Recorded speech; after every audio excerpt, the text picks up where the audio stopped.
আসসালামু আলাইকুম এভরিওয়ান, কেমন আছেন সবাই? টোনা ভার্সেস টুনি ব্লগ থেকে আমি টোনা। আর আমি টুনি। আপনাদের সাথে শেয়ার করব সবচেয়ে কম খরচে কিভাবে ঢাকা থেকে ব্যাংকক আপনারা ট্যুর করবেন। আমাদের ফ্লাইট ছিল রাত 12:55-তে। হ্যাঁ, ঠিক শুনেছেন, রাত 12:55-তে। কারণ আমাদের এয়ারলাইন্স ছিল air Asia, newly launch Dhaka two Bangkok. এবং যখন অন্যান্য এয়ারলাইন্সের টিকিট ফেয়ার ছিল দ্বিগুণ, অ্যাকচুয়ালি আকাশচুম্বী। সো ডিসেম্বরে আমরা থাইল্যান্ডে যাব, এটা আমরা ভাবতেই পারিনি।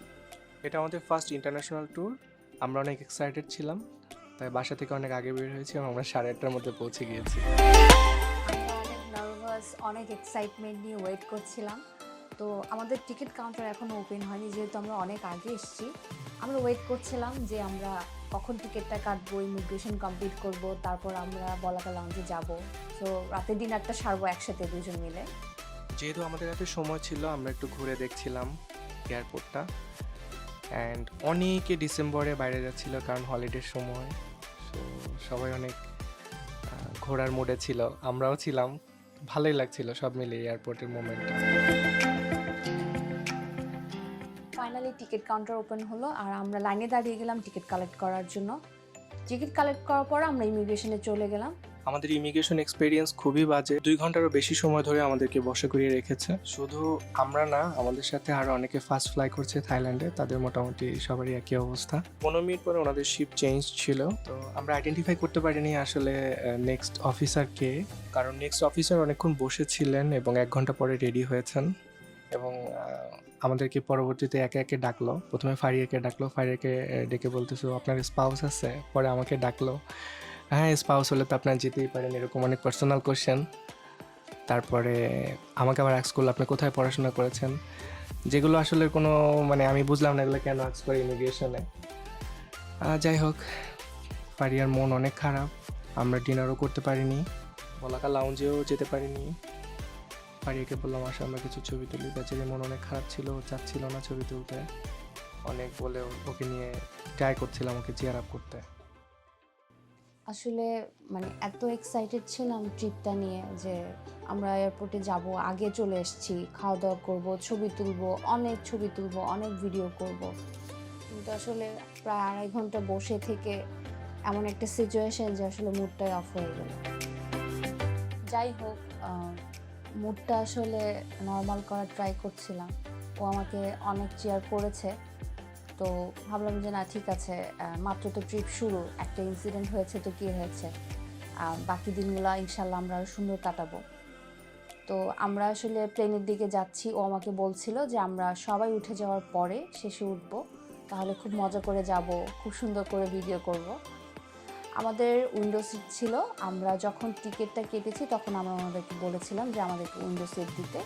এটা অবশ্যই আপনারা খেয়াল করবেন যে আপনারা যখনই টিকিটটা কালেক্ট করবেন তখন বলে দিবেন যে আপনারা উইন্ডো সিট চান।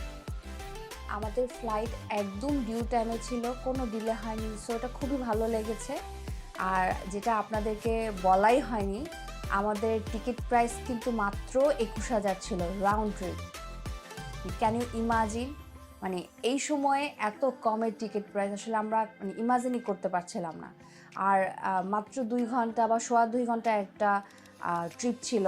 তো ওদের সিট স্পেসটাও বেশ ভালো লেগেছে, আমরা অনেক কমফোর্টেবল ছিলাম, ওদের সার্ভিসটাও বেশ ভালো, ওদের এয়ার হোস্টেস যারা সবাই খুব ফ্রেন্ডলি ছিল। তো এখানে আমি আরেকটা ইনফরমেশন আপনাদেরকে দিতে চাই। ওনাদের যে 21,000 সেটা কিন্তু শুধু টিকিট প্রাইস। আপনাদের এটাতে কিন্তু ফুডের কস্ট বা ব্যাগেজ, এক্সট্রা ব্যাগেজের কস্ট অ্যাড থাকে না। আপনারা চাইলে সেটা অ্যাড করে নিতে পারবেন, লাইক অ্যাড অন সার্ভিস। আপনারা শুধু 7 KG hand luggage wait carry করতে পারবেন, যেটা আমাদের কাছে খুব ভালো লেগেছে। কারণ আমরা ব্যাংককে গিয়ে শপিং করব, তো এখান থেকে আমার বড় লাগেজ নিয়ে যাওয়ার প্রয়োজন নেই। আমরা ওখান থেকে আসার সময় 2টা লাগেজ অ্যাড করে নিয়েছি। সো আমাদের এখানে টিকিটের সাথে এই প্রাইসটা বেঁচে গিয়েছে। ফুড ভালোই ছিল, আমরা আগে অর্ডার করে নিয়েছিলাম টিকিট কাটার সময়। আপনারা চাইলে প্লেনে উঠে পরবর্তীতে অর্ডার করে নিতে পারবেন। আমরা অলমোস্ট ব্যাংককে চলে আসছি। ফারিয়া অনেক এক্সাইটেড, ও উপর থেকে দেখেই খুব এক্সাইটেড যে ও ব্যাংকক চলে আসছে। আমারও খুব ভালো লাগছে।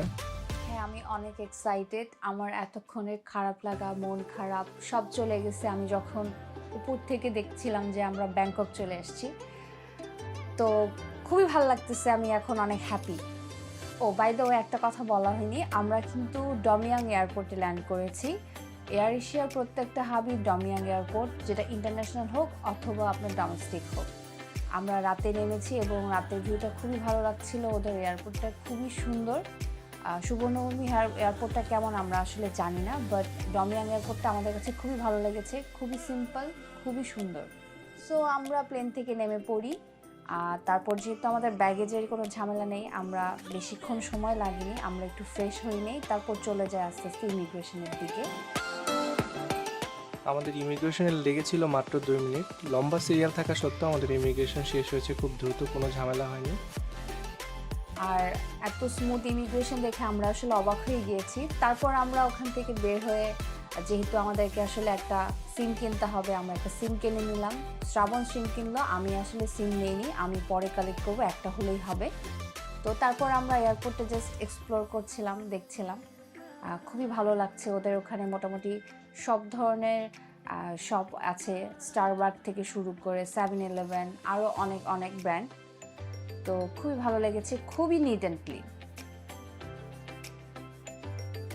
অনেক দূর আমাদের হাঁটতে হয়েছে এবং অনেক বড় ওদের এয়ারপোর্ট। আমরা শুধু দেখছিলাম আর হাঁটছিলাম, দেখছিলাম আর হাঁটছিলাম। বাট আসলে খারাপ লাগেনি, কারণ প্রত্যেকটা জিনিসই খুব সুন্দর করে ইন্ডিকেট করা, কোথায় যাব, কি হবে, আর ওরা অনেক ফ্রেন্ডলি। আমাদের এটা খুবই ভালো লেগেছে।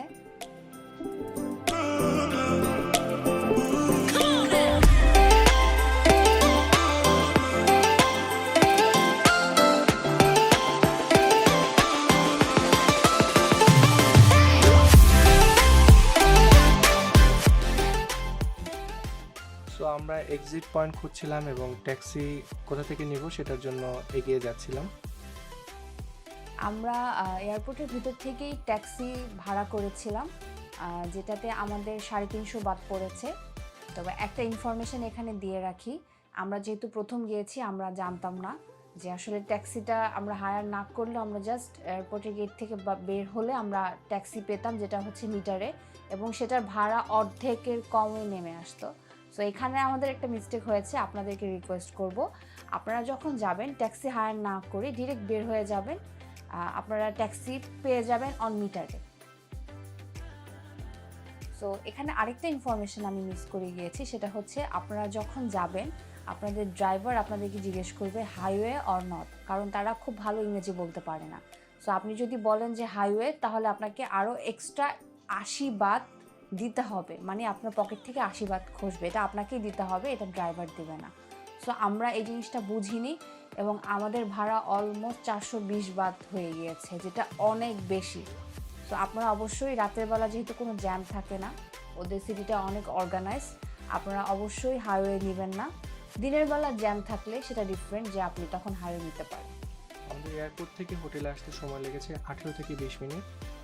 আর আমাদের হোটেলের লোকেশনটা ছিল প্রাতু নামে।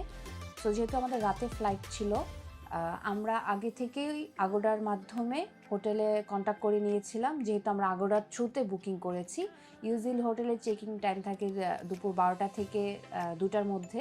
সো আমরা আর্লি চেকিংয়ের জন্য ওনাদের সাথে কথা বলে নিয়েছি এবং একটা অ্যামাউন্ট ওরা আমাদের কাছে নিয়েছে, সেটা হচ্ছে 800 Baat. Usually হোটেলগুলো 500 to 1200 Baat charge করে, যেটা ডিপেন্ড অন হোটেল। সো আমাদের একটা মজার জিনিস হয়েছে যে আমরা যখন হোটেলে চেক ইন করি, আমাদের যে রিসেপশনিস্ট ছিল উনি চেক না করে আমাদেরকে ওয়েট করিয়েছিল। সো 1 ঘন্টা ওয়েট করার কারণে ওনাদের ফলটা বুঝতে পারে এবং আমাদেরকে এই আর্লি চেকিংয়ের জন্য টাইমটা কমপ্লিমেন্টারি করে দেয়। সো এটা হচ্ছে আমাদের রুম ট্যুর। আমাদের রুমটা বেশ ভালোই লেগেছে, ওয়াশরুমটাও বেশ ভালো এবং রুমের লোকেশনটাও বেশ ভালো লেগেছে। সো আসলে বেশিক্ষণ আর লেন্দি করলাম না, যেহেতু লং জার্নি করেছি, অনেক টায়ার্ড। আমরা তারপর এসে জাস্ট ব্যাগ রেখে খাবারটা কালেক্ট করেই আমরা খাওয়া দাওয়া করে একটা রেস্ট নেই। সো এই পর্যন্ত আজকে ব্লগটা শেষ করব। সবাই ভালো থাকবেন, দেখা হবে নেক্সট ব্লগে। আল্লাহ হাফেজ। আল্লাহ হাফেজ।